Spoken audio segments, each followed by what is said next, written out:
porque todo cambio genera miedo. Es la primera reacción frente a lo novedoso.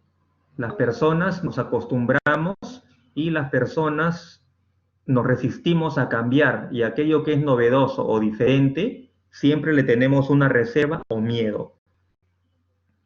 Entonces, ¿qué cosa es cambiar? Frente a este escenario, ¿qué cosa significa cambiar? Bueno, muchas personas hablan de cambio, ¿no? Cambio en todo el sentido de la palabra, por ejemplo, en el tema empresarial, en el tema terapéutico, en el tema de educación, deporte, etcétera. Pero ¿qué cosa significa cambiar? Cambiar, en su definición más elemental, es dejar una cosa o situación para tomar otra. Bueno, con lo que les he descrito, creo que es necesario dejar algunas cosas, o muchas, o quizás todas, ¿ya? Para tomar otra. Sobre todo en lo que tiene que ver con el desarrollo de conductas que antes podíamos hacer y que ahora no podemos hacer. Y casi en la definición de cambio también coincide el diccionario de la lengua británica, ¿no? Que lo describe como to become different or to make something different, become different. Convertirse en algo diferente o hacer algo diferente, ¿no? Para convertirlo en algo diferente. Entonces, si en todos los idiomas se entiende de que hay que hacer cosas diferentes, necesitamos pensar, ¿no? Y repensar aquello que nosotros consideramos que era una situación normal y cotidiana con una que tiene que ser diferente porque ya no funciona. El escenario en el cual nos movemos es completamente diferente desde noviembre del año pasado y va a ser diferente de aquí en adelante, ¿ya? Entonces, esa es la definición de cambio que vamos a aplicar aquí a entender el cambio personal, pero también es necesario que ustedes sepan que para esta exposición yo me estoy basando en estudios que tienen que ver con científicos que estudian al ser humano y la conducta humana en situaciones como estas. ¿Ya? ¿Qué más? Vamos a ver. Bueno, si los cambios están al frente nuestro y que los podemos vivir día a día y que los escuchamos por todos los medios también día a día, y sabiendo que el cambio significa hacer cosas diferentes, yo he topado con personas que más o menos su conducta se explicaría bajo este refrán, ¿no? Genio y figura hasta la sepultura. Es decir, las personas explican su conducta diciendo de que no, son así y que hasta la sepultura van a ser así. Y hay teorías psicológicas inclusive que refuerzan esta idea, teorías psicológicas ya superadas.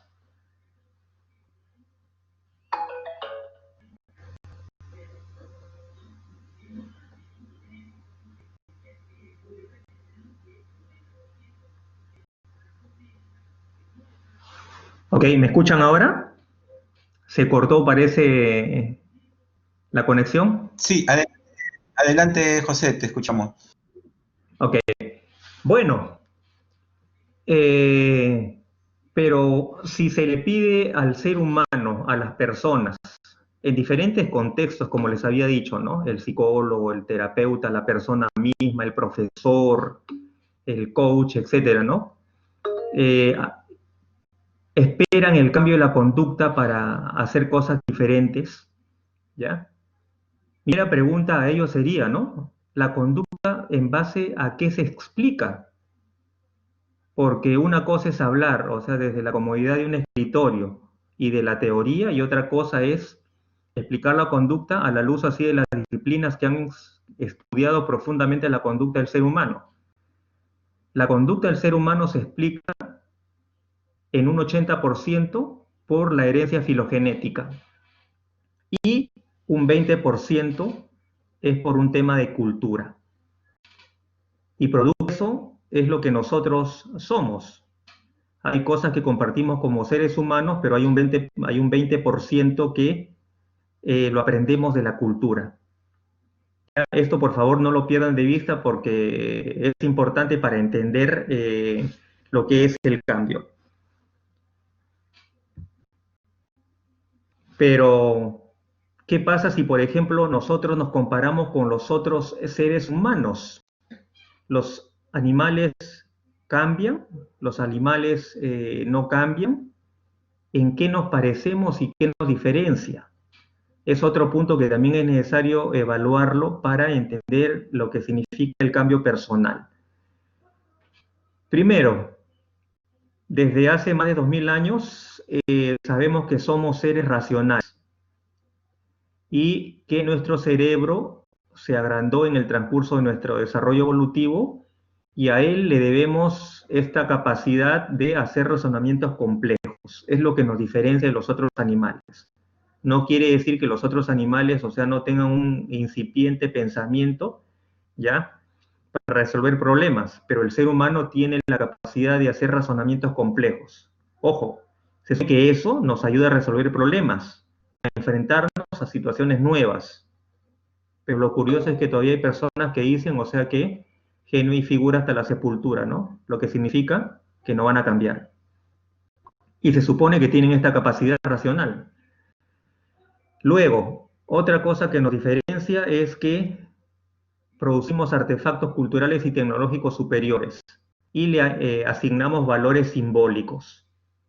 Por ejemplo, ¿no?, si ustedes tienen una foto o si ustedes tienen una mascota o un elemento, una joya así, regalo de su abuelita o de su matrimonio, eso ustedes le asignan un valor simbólico. Es algo que los animales no lo tienen, ¿no? Luego tenemos un lenguaje único, que ha ido evolucionando con el tiempo, pero que facilitó también el que nosotros interactuemos como seres sociales con otras personas, ¿no? Las capacidades sociales superiores también es otra característica que nos diferencia. Y tenemos dentro de esas capacidades sociales la capacidad de entender, ¿no?, las intenciones y las metas de otras personas. Y además tenemos un nivel de abstracción porque podemos pensar también en los estados emocionales de otras personas, cosa que no lo hacen los animales, ¿no? Por lo menos no se ha probado hasta ahora. O sea, que piensa, por ejemplo, un chimpancé acerca de los estados mentales de sus congéneres, ¿no? Hablando de razonamiento. Luego, hemos desarrollado una capacidad lingüística súper elaborada y esta capacidad nos permite inferir los estados mentales de los otros y nuestro instinto para la cooperación. Es decir, nosotros nos podemos adelantar a entender qué cosa es lo que piensa el otro, ¿ya? Y que permite también enlazar comportamientos en red de cooperación. Otra característica que nos diferencia de los animales es que nosotros creamos redes grandes de conocimiento para transmitir conocimiento de una generación a otra. Y finalmente, somos la única especie que filosofa. Somos las únicas criaturas que intentamos entender de dónde venimos, miramos más que ningún otro el pasado y también el futuro.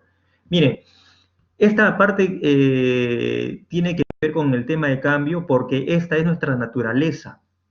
Esto es lo que viene ya construido, lo que la naturaleza nos ha proporcionado en genética y en estructura biológica. Pero también a esto se va a agregar el factor cultural, que es el tamiz para poder desarrollar la conducta.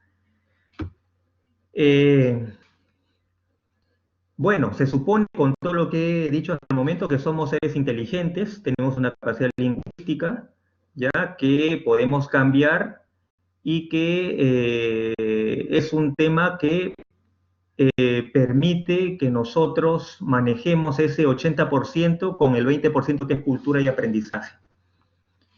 Pero si nosotros queremos ir un poco más a profundidad, para entender si es que es posible el cambio humano, hay que entender también en lo que dice esta diapositiva, ¿no? ¿Qué cosa es el hombre? El hombre es un ser, es un miembro del reino animal, del filum de los cordados, del subfilum de los vertebrados, de la clase de los mamíferos, de la subclase de los euterios, del grupo de los placentarios, del orden de los primates, del suborden de los pitecoides. Volvemos con el audio. Continúo. El hombre es de la familia de los hominoides, de la subfamilia de los homínidos, del género Homo y de la especie Estúpidos. Ahora, ¿por qué este pensador, o sea, lo puso así? Por todo lo que viene sucediendo. Hay casos en los que el hombre no aprende. Es la única especie que destruye su medio ambiente. Es la única especie que asesina a su congénere. Es la única especie que ha contaminado los mares, los bosques, ha desertificado este planeta, etcétera, etcétera, ¿no? Entonces, esto invita a pensar, ¿no? ¿Qué clase de ser humano somos? ¿Estamos preparados para el cambio o es que nos vamos a ubicar en esta especie de la especie de los estúpidos? Yo creo que la gran mayoría, felizmente, está dentro de lo que es el Homo sapiens, ¿verdad? Entonces, eso nos da capacidad para poder enfrentar lo que se viene y desarrollar estrategias para el cambio.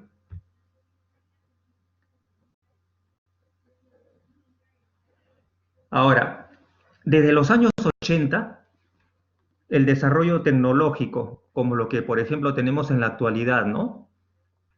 Esta tecnología de las videoconferencias soportadas en una plataforma como Blackboard, los aplicativos que ustedes usan en su celular, el mismo celular, teléfono inteligente, ¿no? Con la cantidad de funciones que tiene, ha reemplazado muchas funciones que antes se realizaban mentalmente, ¿no? Y la sociedad de la informática o era digital ha traído 4 ismos, según Juan Catabella, un profesor universitario de una universidad en España, ¿no? El inmediatismo, el fragmentarismo, el superficialismo y el facilismo.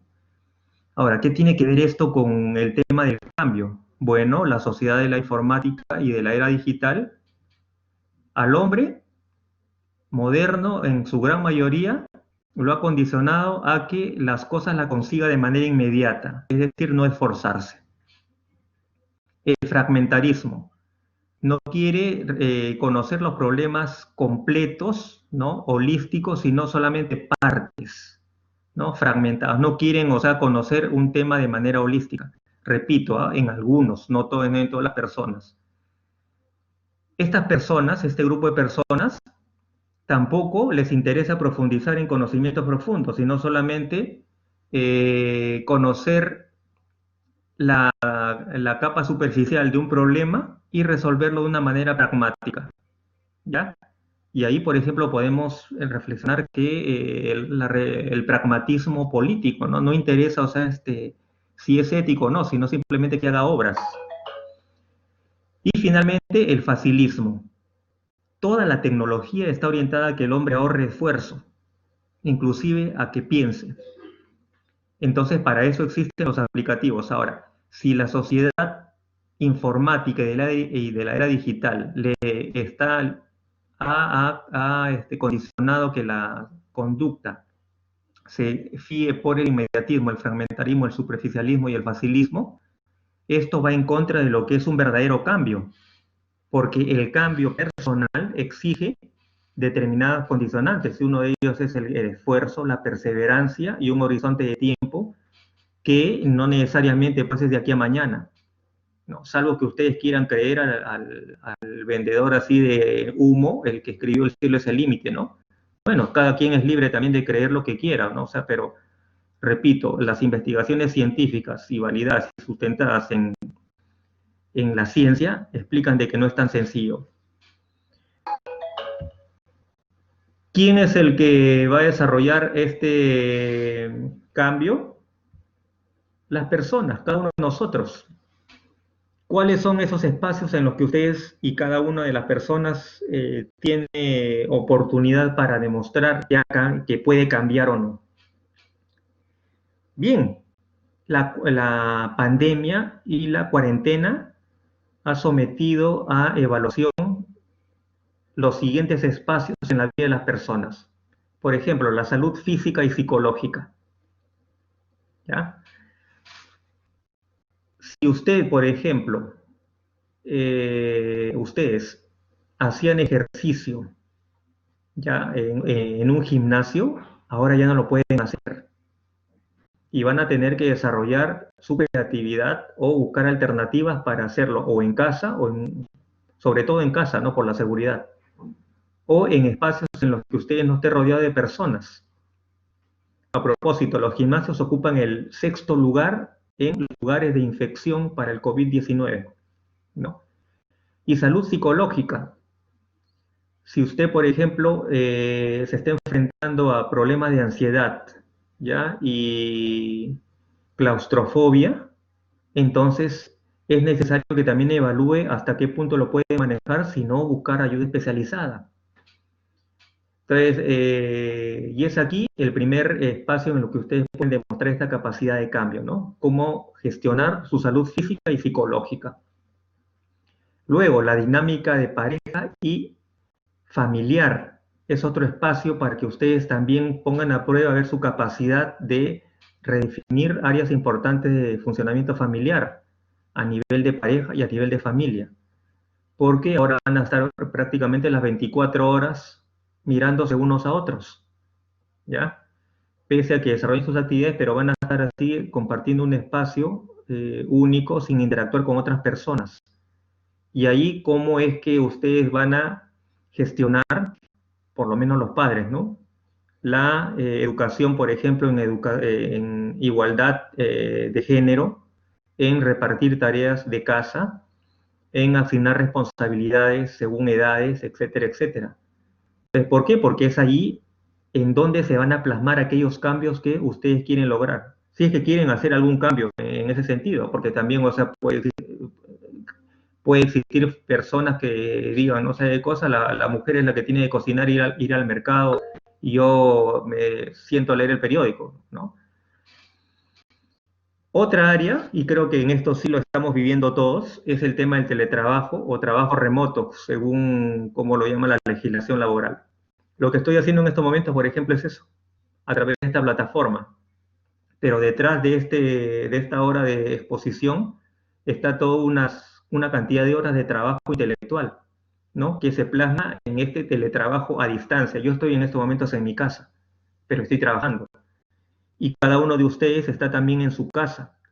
Y seguramente una parte de ustedes está trabajando de manera remota y hace sus reportes, sus informes en línea, ¿no? Luego, alimentación más sana.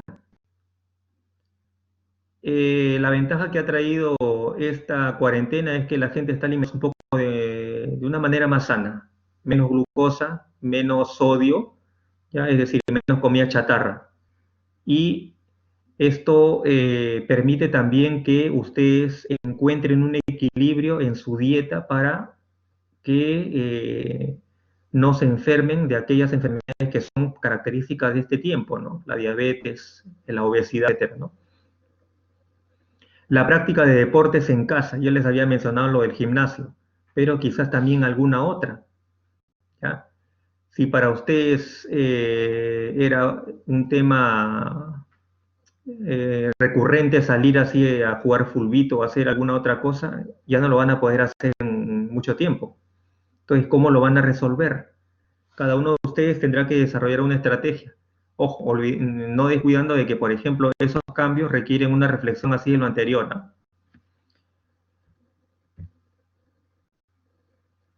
¿Qué más? Algo que les he mencionado ya, las actividades de casa, ¿no? Cómo se pueden distribuir entre los miembros del hogar. Este tiempo también ha traído una gran ventaja para las personas porque es una oportunidad para el aprendizaje a distancia de nuevas habilidades vinculadas a la tecnología, que eso es fundamental, ¿ah? Y lo estamos viviendo en estos momentos. Y ahora, con los problemas que hemos tenido de conexión, hemos tenido que resolverlo. Pero no son las únicas. Por ejemplo, para ir a pagar al banco, para poder hacer compras, para poder pagar el teléfono móvil, para hacer giros, para hacer reservas de algún producto y que se lo traigan a casa en delivery, ¿no? Si ustedes quieren mantenerse sanos físicamente, no contraer el COVID-19, tienen que manejar tecnología. Y muchos quizás no la conocen o le tienen miedo a la tecnología. Entonces, y aquí no hay justificación de que no, yo ya soy mayor, no me gusta. Es decisión de ustedes. O sea, recuerden el 80-20%, ¿no? Y recuerden, o sea, lo que nos distingue los otros animales. ¿Podemos aprender? ¿Ya? Es un desafío, claro. Y de eso se trata, ¿no? El adaptarse al cambio. Luego, enseñanza a distancia con nuevas tecnologías. Lo que yo estoy haciendo. Ya he comenzado a dictar clases en el doctorado de la privada de Tacna, en el doctorado de la UNIFE, pronto en la USIL, en la Ricardo Palma, que ya estoy dictando en estos momentos, etcétera, ¿no? Y quizás también algunos de ustedes, ¿no? Tienen que enseñar o enviar reportes a sus trabajos, etcétera, ¿no? De igual forma, pueden hacer visitas virtuales a eventos y lugares de todo el mundo. Por ejemplo, ayer estaba escuchando acerca de un aplicativo que han desarrollado que se llama Caviar Gates para conocer sitios turísticos. No es así el clásico la clásica visita virtual, ¿eh? Sino es completamente diferente, ¿no? Porque el turismo y todo ese sector empresarial tiene que cambiar, tiene que ofrecer cosas, porque la gente no va a movilizarse, por lo menos en un largo tiempo, a viajes presenciales, ¿no? Muchos hemos tenido que cancelar viajes, o sea, programados con anticipación, pero eso es lo que se esperaba, ¿no? Con esta pandemia. Y hay que adaptarse. Cuidado del ambiente y la jardinería. Bueno, esto también para aquellos que les es posible, ¿no? Es una oportunidad para que ustedes también hagan el tema del reciclaje, la separación de basuras, que es posible, repito, porque en el Perú sí no contamos con todos los recursos ni todos los distritos cuentan con esto, ¿ya? Pero es otra posibilidad para cambiar, ¿no? Cambiar la actitud después de haber visto que muchas de las cosas que estamos viviendo es consecuencia de nuestra conducta como especie frente al mundo, ¿no? Y algo que también se ha perdido en los últimos, desde prácticamente los años 80 con más fuerza, tampoco más, ¿no? El tema de la meditación e introspección, le decía que esto cada vez es más difícil, o sea, porque el mundo ha vivido los últimos años súper estimulado y eso ha sido el mundo es un ambiente para la superestimulación del cerebro y el cerebro ya no necesita pensar y eso, es decir, vuelca toda su atención hacia el exterior y no hacia el interior, que es el proceso inverso.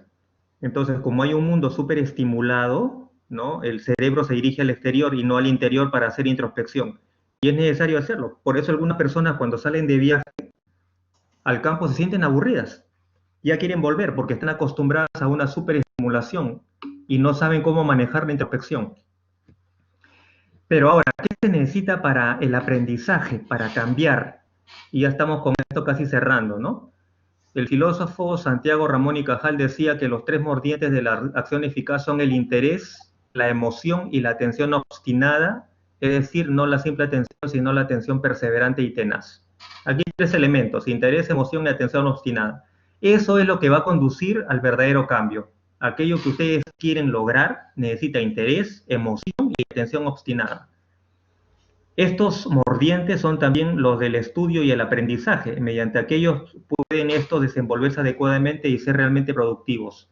Los tres mordientes me permitirán concentrarme, reflexionar profundamente y percatarme debidamente de las cosas. O lo que es lo mismo, me permitirán ser consciente y en consecuencia podré sentir, pensar, querer y obrar sabiendo que verdaderamente lo que estoy haciendo, ¿no? Claro, una persona consciente de lo que busque en la vida, va a ser fácil que oriente su conducta y su motivación hacia ese logro. Pero aquella persona que ni siquiera sabe a dónde va, cualquier camino le va a servir, ¿no? Finalmente, si queremos resumir la reflexión de Santiago Ramón y Cajal y de otros pensadores importantísimos del siglo pasado, para un cambio en cualquiera de los aspectos, desde el terapéutico hasta el cambio en las organizaciones, el cambio de las sociedades, se requiere interés, atención, esfuerzo y perseverancia. Es decir, aquí no funcionan las recetas mágicas, o sea, de que mañana se van a convertir, o sea, en los campeones del mundo. Requiere esto. Y que ese cambio no necesariamente va a ser, o sea, sin esfuerzo y sin perseverancia. El verdadero cambio, ¿ah? Porque también son libres, repito, de creer lo que ustedes consideren, sobre todo con estos libros de sectas comerciales que venden humo y que dicen que los cambian de un día para otro, ¿no? Para cambiar es necesario ser diferentemente estimulado y tener siempre una perspectiva de lo que va a venir. ¿Qué significa diferentemente estimulado? Esto es básicamente el proceso de educación, pero educación hacia la verdadera reflexión y las cosas profundas que son vitales para crear una sociedad de bienestar para todos. Lamentablemente, como lo decía Hildebrand, casi la mayoría, repito, de los medios de comunicación, su labor es estupidizar a la gente. ¿Ya? Entonces, a que no piense, a que no sea estimulado diferentemente hacia valores, o sea, supremos que tienen que ver con el bienestar de la humanidad. Luego, hay que divisar algo en el horizonte, ver lo que vale la pena, inspirar y hacia lo cual uno tiende. Esto también es algo personal, porque cada uno de ustedes tiene una imagen idealizada de lo que quiere alcanzar. Y esto hay que entenderlo en cada persona, ¿no? Por ejemplo, una persona que tiene una limitada educación, su mundo es tan pequeño que de repente sus aspiraciones de desarrollo personal son pequeñas en comparación con otras. Y se necesita que estas personas tengan oportunidades de información y de educación. Y en eso el Estado y los políticos tienen una labor fundamental. Y por eso yo siempre insisto, ¿no? Que el desarrollar una elección política para elegir así un gobierno es responsable de las consecuencias que luego vivimos. ¿Ya? Así que no podemos quejarnos de lo que elegimos porque nosotros estamos determinando a quienes ponemos en el poder para que nos dé una buena educación que nos lleve a esto. Y finalmente, si uno vive una vida rutinaria y si uno no está estimulado diferentemente, no tiene una posibilidad de que sea más adelante posible un cambio significativo. ¿Ya? Las personas necesitan esta estimulación diferenciada para que tenga un horizonte más amplio, ¿no? Y que tenga todas las posibilidades de su desarrollo. Pero para lograr esto se requiere a nivel personal interés, atención, esfuerzo y perseverancia. Esto en diferentes aspectos del cambio, no solamente en el cambio así terapéutico o de las personas, ¿no? Entonces, de esa forma nosotros vamos a enfrentar esta situación de cambio permanente que estamos viviendo y cada vez más acelerado, ¿no? Y redefinir aquellas cosas que tienen que ver con nuestra vida. Bien, yo con esto voy a concluir y si hubiera alguna pregunta la voy a responder rápidamente antes de que se caiga nuevamente la conexión.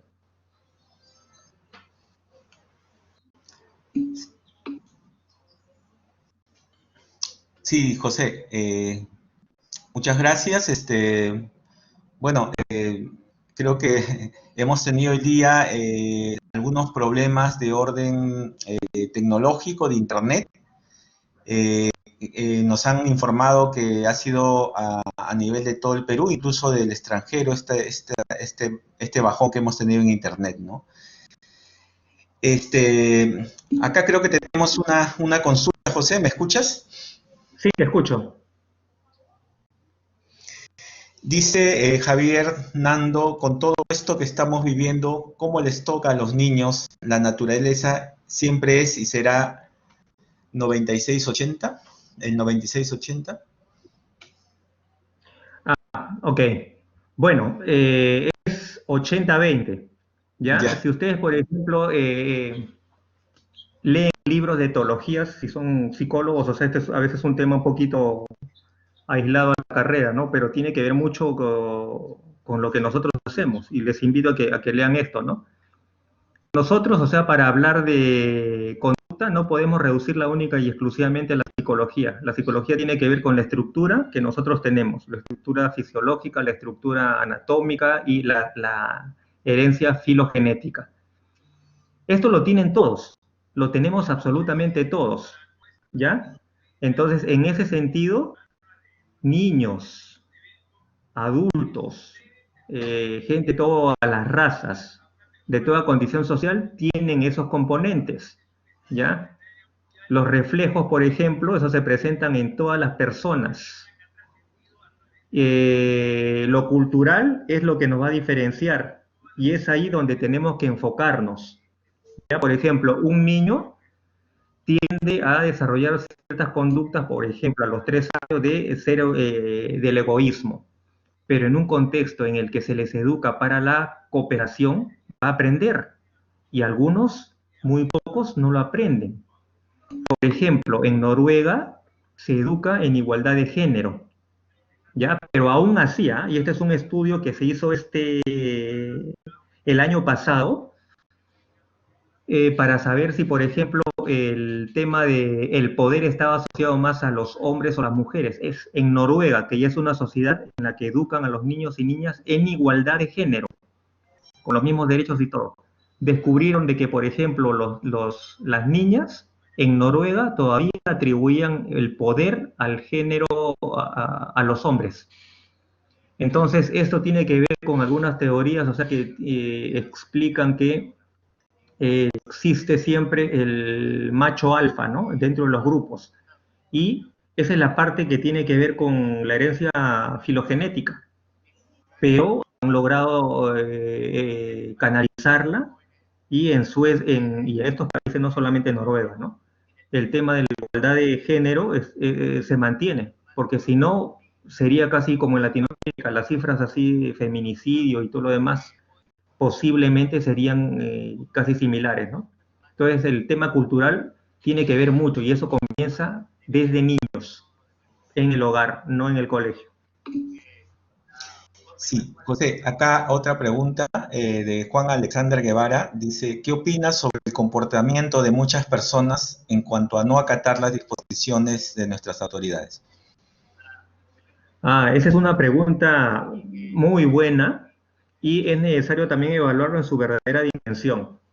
Yo he tocado aquí aspectos que tienen que ver con el entorno y también con la responsabilidad de los individuos. Fácil sería responder de que, por ejemplo, eso única y exclusivamente depende de las personas, que son unas irresponsables. Pero se olvidan de que, por ejemplo, desde hace 30 años hemos tenido presidentes delincuentes, tanto a nivel nacional como a nivel así de regiones, y a nivel de municipios, provinciales, distritales, donde todo el mundo roba.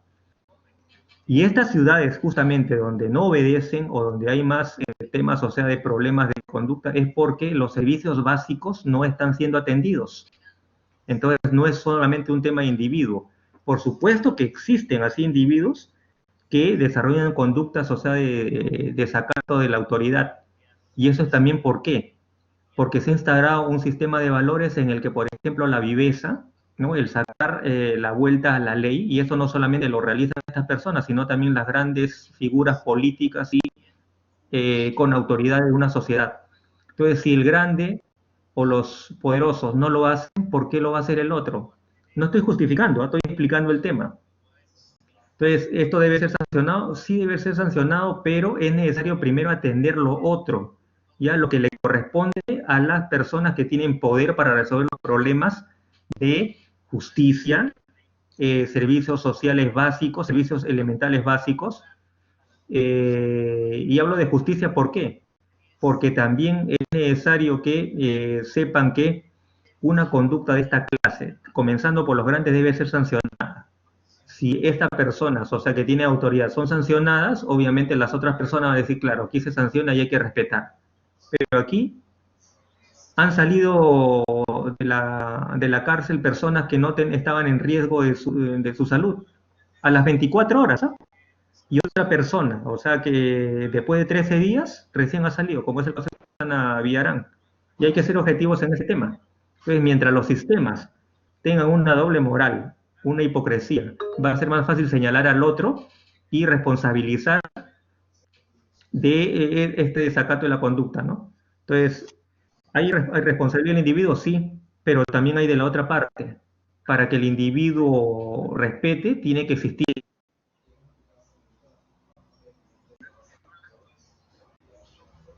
¿Me escuchan? Sí, sí, José. Te Ok, trasladamos otra consulta. Dice ok. Silvia Adriacén, en esta nueva normalidad, ¿cómo ayudar a los millennials, a la generación Z, que son los menores a 30 años, para integrarse a una necesidad de desarrollo y sociedad más reflexiva? ¿Qué estrategias posibles, programas educativos podrías proponernos? Bueno, ahí también es un desafío porque estos jóvenes de estas generaciones están viviendo en un contexto en el que el mundo está rodeado de tecnología y una cantidad de estímulos para su cerebro. Entonces, lo primero que yo haría es, o sea, que busquen espacios, o sea, para la reflexión, cosa que se ha perdido, ¿ya? Y que reflexionen que no todo es las redes sociales y que el encuentro consigo mismos, de repente un fin de semana, ¿no? Con sus emociones, con sus pensamientos, ¿no?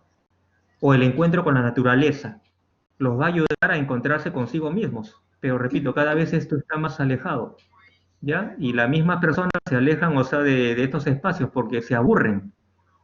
La lectura de un buen libro, el tener una buena conversación con personas inteligentes, con contenido, ¿ya? Porque ustedes pueden conversar con cualquier otra persona, pero no necesariamente esta persona los va a hacer crecer. Entonces, mi primera recomendación, la estrategia es, primero, que encuentren espacios, o sea, para la reflexión, con emociones y sus pensamientos más profundos, pero también, o sea, con el tema de la naturaleza y el aislamiento, o sea, no por cuestiones de enfermedad, sino por una cuestión de encuentro consigo mismos, ¿no? Gracias, José. Te trasladamos otra pregunta de Loida que dice cómo actuar frente al estigma que se está generando hacia las personas que se contagiaron del COVID-19. Bien, eso es igual que, es similar a lo que pasó en los años 80 cuando era persona promiscua, ¿no? De la comunidad así, LGTB. Pero todo eso se combate con educación e información, ¿no? Y escuchar a las personas con autoridad, porque les voy a decir también, o sea, ahora todo el mundo es especialista en los temas, ¿ah? Y ahora todo el mundo se convierte en consejero. Entonces, ahí hay que tener mucho cuidado, porque estas personas, y yo los he escuchado, ¿no?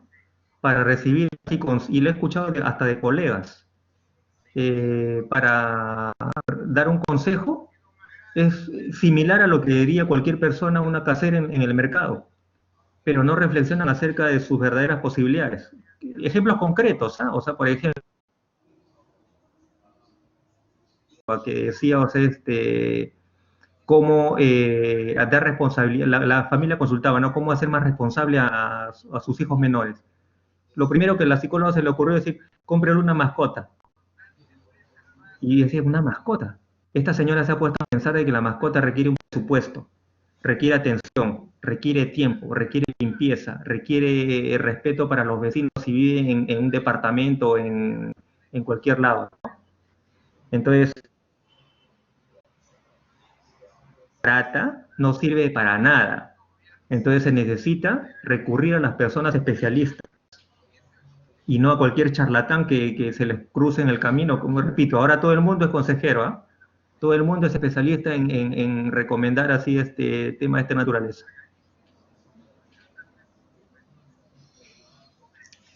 Gracias, José. Dos últimas preguntas. Sí, Nelly Guzmán nos dice, el trabajo remoto de los docentes se ha incrementado, ya no tienen horario, el Minedu exige, pide documentos, nos estamos agotando emocionalmente y físicamente. Problemas de vistas, dolores de espalda, etcétera. ¿Qué hacemos? Bien, eso es para todos, no solamente para los que enseñamos. ¿Ah? Una crisis como esta, o sea, un cambio como esto, nos ha sorprendido a todo el mundo, nos ha agarrado así desprevenidos. ¿Qué cosa es lo que trae un trabajo así bajo presión? Lo que está describiendo la persona que ha preguntado. Si, por ejemplo, en este mes o en este mes y medio hemos tenido que adaptar toda la metodología, los materiales a la modalidad virtual, por supuesto que es agotador y es mucho más trabajo que en lo presencial. Esto se los digo también con conocimiento de causa. Entonces, vamos a tener que buscar los espacios dentro de los trabajos para comunicar este tema y no quedarnos callados, ¿no? Y es lo real, evidenciar, pero también es necesario que evaluemos si estamos mostrando interés, si estamos haciendo el esfuerzo para hacer el trabajo. Obviamente sin sacrificar nuestra salud, pero cosa es lo que significa pues un trabajo de esta naturaleza, ¿no? Y que tiene que haber también una compensación equitativa a este esfuerzo. Gracias, José. Última pregunta. ¿El acompañamiento telefónico a las personas mayores que viven solas en verdad funciona? ¿Cómo saber que no se dice nada inapropiado que cause un problema si lo están haciendo voluntarios que no están preparados en el programa del MINSA?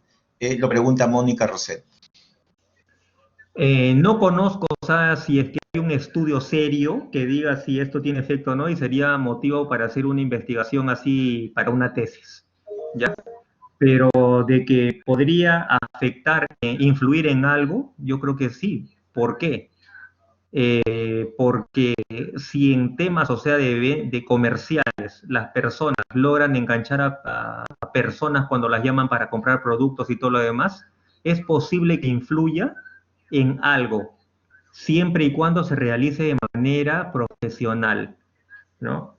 Pero lo que mencioné en una diapositiva, esa sociedad del inmediatismo, ¿no? No, no, no, hazlo así nomás, ya, así nomás, complete el tema, o sea, hazlo como sea, ¿no?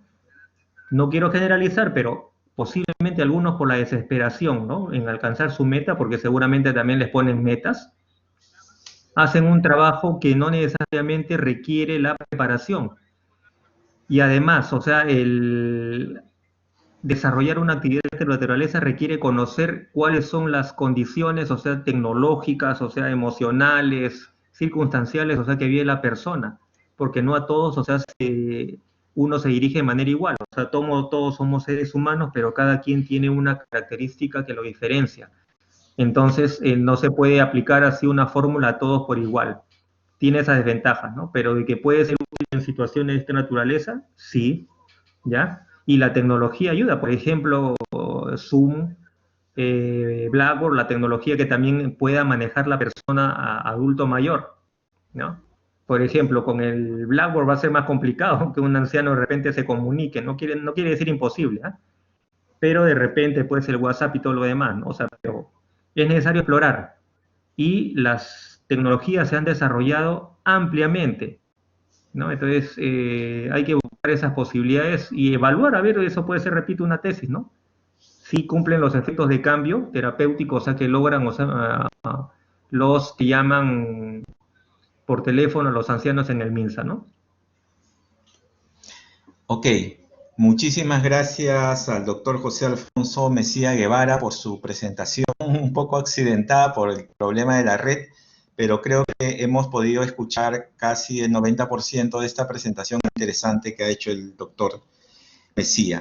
Gracias, doctor, por este webinar sobre oportunidades para el cambio personal. y lo comprometemos para un siguiente evento de este tipo en las próximas fechas. Agradecer también a todos los participantes que han estado esta noche con nosotros. Bueno, estaremos brindándoles en las próximas semanas nuevos webinars que los estaremos anunciando por redes sociales y por nuestra página web. Muchísimas gracias nuevamente y buenas noches a todos.